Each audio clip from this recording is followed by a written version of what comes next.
This is the Janome mb4 4-needle embroidery machine that I'm going to be listing on eBay. I just wanted to show a few of the features and show it operating so that you can see that it is functional. So I'm turning the machine on and the screen is going to go through the initialization. You can see the version that the machine has been updated to, and then it's going to tell you to keep your hands clear, and you just press OK, and it's going to ask you if you want to resume the last pattern. I'm just going to say no, and I can choose a design to open, but I just want to show you some of the settings. You can go to the settings screen and you can change your screen contrast up or down depending on your lighting. If you need it a little bit darker, if you have some glare in your room, you can put the sound of the beeping here by just scrolling through all of these. You can change it to metric or inches, and you can turn off or on the feature that where it asks you to resume where you left off. Let's see, I'm in the wrong. Go to the next page. The echo mode is the machine will put the screensaver on after whatever time you say. You can calibrate the screen if you need to. You can connect other mb4s, I believe. I've never done it, so I'm not sure how it's done, but this one unit can run, I believe, 4 separate machines so that you can run them all at the same time. I'm really not sure how that's done, but I've just named my machine. I only have one, so I named it. The next page, you can format the internal memory of the unit here. It has its own memory you can save designs to. You can format the memory for the machine to delete all the designs that you have in there, because you can store designs in the machine itself. You can format the PC card, and it holds one of those older style, I forgot what kind of card this is, but it's an old style camera card, and you have to have one of these readers in order to use those designs. And also, if you have some of the old janome PC cards, they'll work in this machine. And then you can also store designs on a USB stick. And let's see, go to the next page. You can put your maximum setting. You can set the hoop for monogramming. You can set the length of your jump stitches. And then you can also choose a different thread type.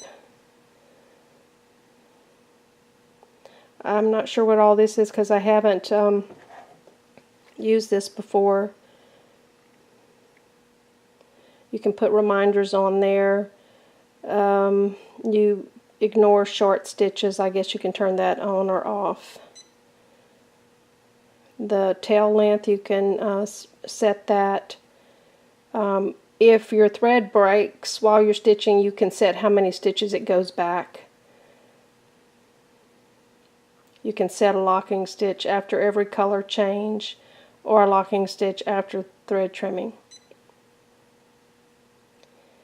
Many settings in here. Your language.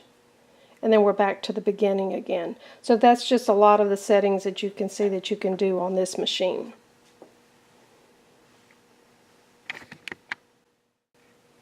I'm going to get out of this screen by pressing the X, and it's going to bring you to the menu where all the designs that are stored in the machine itself.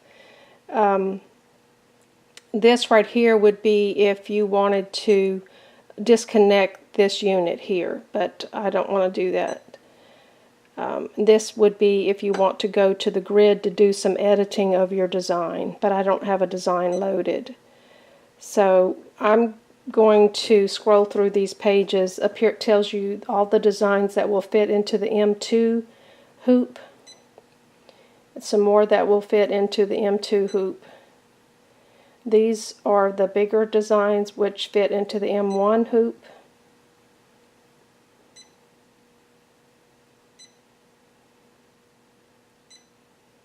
And then the M3 is the little tiny hoop. You can also load designs, like I said, from the other media that we have here. So I'm going to load a design that I have stored on the USB by pressing this thing that shows an arrow coming out of a folder. And right here it's showing that I don't have the PC card installed, and that would be if you had a CD player installed or hooked up, but I don't have that. So I'm going to press that, and it's in an, all your designs should be stored in the folder called EMBF. You can't just load designs onto the stick. You have to load it into a folder that janome, this machine, will recognize. And usually if you plug the stick into your machine, it will automatically create that folder for you. So I have one design on my stick, and so I'm going to choose that design, and the machine is bringing everything ready to the first needle.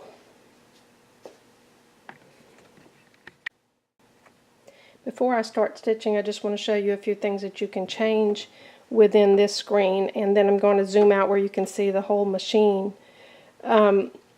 You can jump to different colors if you want to jump ahead by just doing that, and it'll get the machine ready for needle number 2 and the second color. I'm going to go back. You can also change this to where you only see the design or the color that's fixing to stitch out. If I turn that off, it shows all the colors. So I'm going to just skip ahead to another color, and you'll see the blue, and the green is a little tiny green in the middle, and then the middle of the flower. So I'm going to go back to the beginning color, and it's getting ready to use needle number 1. All of that you're hearing is the head that is moving over to those needles. You can also edit this design by going to, see, I don't do that very often, so I believe you press menu, and then some other settings will come up, and it's going to tell you to press the corresponding function. And I can go over to the grid and rotate, move things around, change colors. There's several things you can do. You can add monogram, you can flip, lots of different things you can do within that menu. I don't usually do the editing on the screen, so I'm not going to demonstrate that. So I'm just going to X out of that and go back to my design.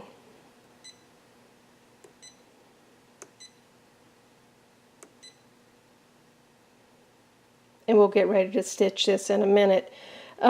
If you have your thread on the machine in a different order, or if you've chosen different colors, in my case I have totally different colors on the machine. I happen to have them in the order that I want. But let's just say that on needle number 1, the color that you want is really on needle number 3.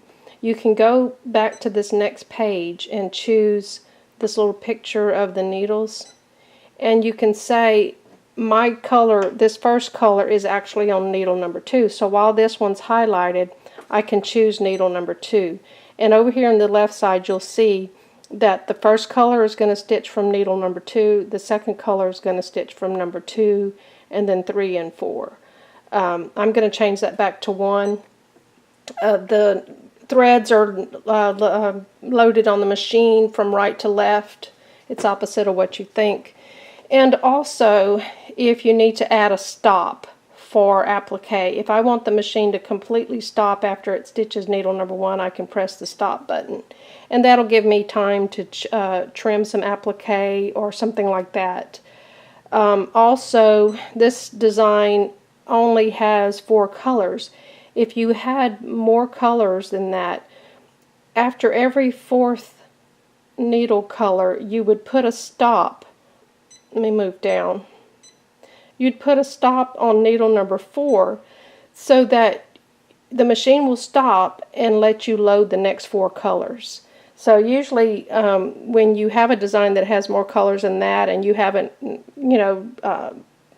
messed with the design, especially the built-in designs, the machine already knows to stop after every 4 colors. But I usually check anyway, and I go in and I make sure all my colors are the way I want them to be and the stops are where they need to be. So I'm going to turn that stop off. And I'm going to reposition the camera so that you can see the machine stitching out and get back to stitch number 1. This machine can run completely without this screen attached. When I bought this machine, this was an optional feature. And obviously it's easier to use the machine with this attached, but you can do everything on this machine without this installed. There's a little tiny screen here on the side that walks you through all the steps. It's gone to screensaver because we've gone more than a minute, so I'm just going to touch the screen to wake it back up. You can start and stop your embroidery design from the machine or from this screen. There's a cutter here and there's also a cutter here. So lots of places where you can do your stitching. So let's get started. When I press the start stop button, it's going to tell me, it's going to warn me the machine is fixing to start. So that, I guess, helps you from if you accidentally hit a button and you're not really ready to start. So it's kind of giving you a warning, get out of the way, I'm fixing to start stitching. So then I'll press it again, and it's going to start stitching the first needle. All of the threads are held into this little spring when you first thread the machine. I'm going to stop and trim some of this stuff out of the way, which I normally do right at the beginning, so it just doesn't stitch over it.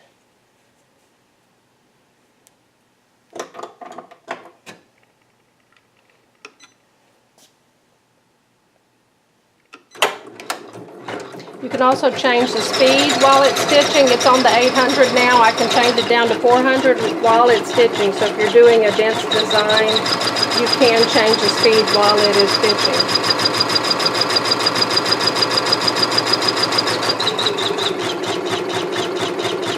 Tells you what color you're on and how many minutes are left.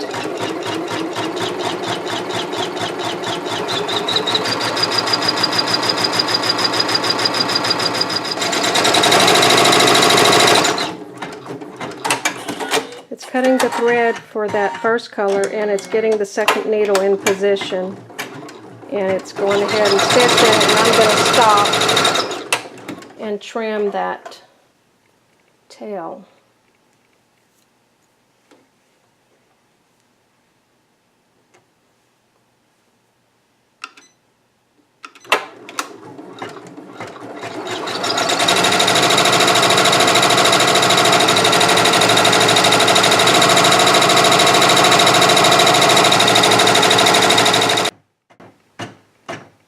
Okay, what the machine is doing now is it broke a thread, so it's backing up a few stitches so that I can rethread the machine.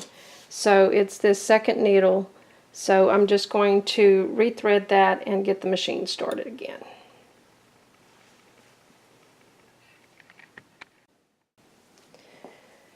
If the machine does not go back far enough to stitch where the thread broke, you can change the settings on your machine for the machine to go back farther. In this case, it didn't go back as far as I wanted it to fix the thread break.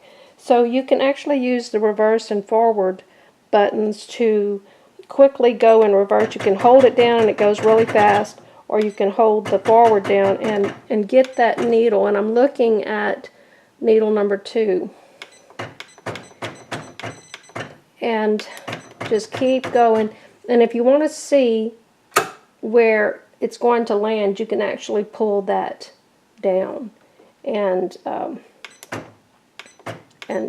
line it up a little bit easier. And then when you're done with that, you're going to have to move that needle back up. There's a hand wheel in the back of the machine. Now we're ready to start stitching where we left off.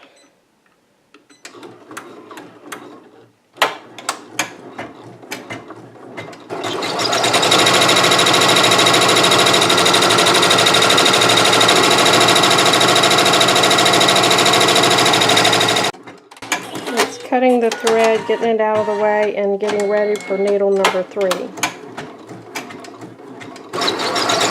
That is a green, so it's not going to show up as well on this green fabric. Hopefully this video helps you to see that this machine is in excellent condition, and I've had feedback in the past when I've sold machines that the YouTube video really helped them to understand the machine and to make a decision on buying the machine. So I hope this helps.